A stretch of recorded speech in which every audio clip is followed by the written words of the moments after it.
Hello, second grade parents. Miss Long coming at you. One thing I try to do is to make videos, especially of the things that we teach in math and the way that we teach them, so that it'll make it easier for you when you're helping your little one. So this week's math homework, the front side is completing word problems, and I did fill in a lot of the steps for you because I know your children are just now learning, and even though it's a first grade review, word problems are always hard. I think even as grown-ups, sometimes we struggle with word problems.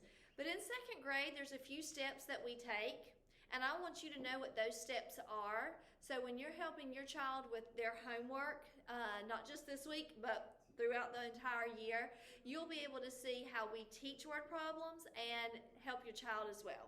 All right, so first off, we're going to take a regular word problem for second grade. This is actually an end of first grade problem.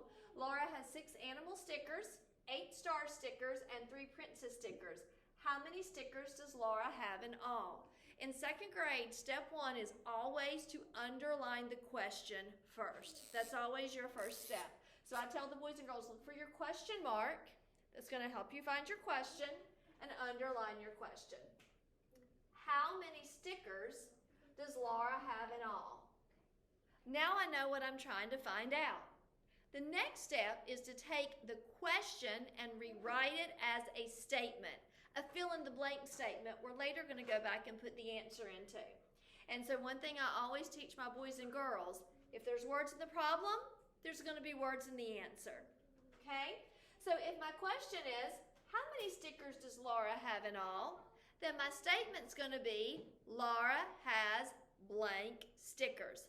And I want your child to learn to write it exactly like that, using the words here to turn it around and write their statement. Laura has blank stickers. Okay?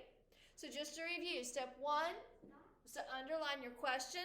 Step 2 is to take your question and rewrite it as a statement. Now let's go back into our word problem and let's look for what I call buzzwords. Buzzwords are the words that tell us what our operation is going to be. Are we going to add or are we going to subtract? We're going to look for those now. Laura has 6 animal stickers, 8 star stickers, and 3 princess stickers. How many stickers does Laura have in all? Our buzzwords are in all. Teach your child to circle the buzzword and then make the symbol. When I see the words in all, I always know that I'm going to add. So I'm going to write an addition sign. So now I know what I'm trying to find and I know how I'm going to find it. Okay? Now, the next thing that we teach the children to do is to use a symbol for the unknown. And to keep it friendly, in second grade, we're just going to use a smiley face for that symbol. This takes us back to our days in algebra where we had X and Y and T and Z. We're just going to stick with smiley faces here. So we know that we're going to add. So we're going to say Laura has 6 animal stickers plus 8 star stickers plus 3 princess stickers. But we don't know what that equals yet, so that's our unknown. And when we find out our answer, whatever our smiley face is what will go in our blank. Now at this point, I let the students choose how they want to solve the problem. They could draw it out using just simple shapes. At school, we have little counters, and at home, beans and buttons make great counters. The students could actually pull out 6 counters, and then 8 counters, and then 3 counters, lay them out and count them. Or if your child is ready, then they may be able to look at this and go ahead and start putting some things together. Okay? Like they may know that 6 plus 3 equals 9, or 6 plus 8 equals 14. It all depends on the level of your child. But if your child needs to draw out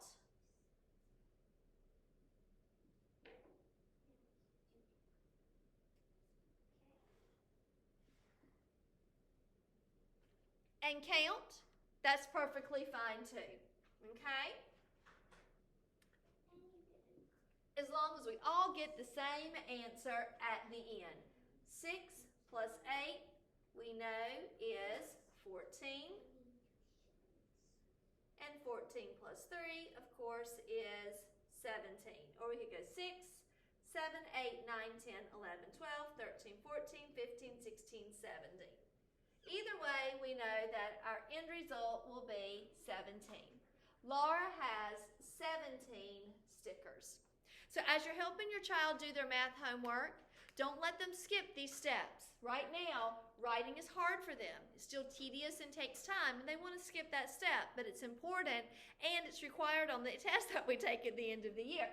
So we want to make sure the students know how to take their question, rewrite it in a sentence, find the buzzwords, know what operation to use, and write their equation with an unknown. All right, guys, I hope this has been helpful. Check back frequently. I'll add to our videos as we learn new skills to help you. And of course, if you have any questions, send me an email, a phone call, or message me on Class Dojo. Thank you and God bless.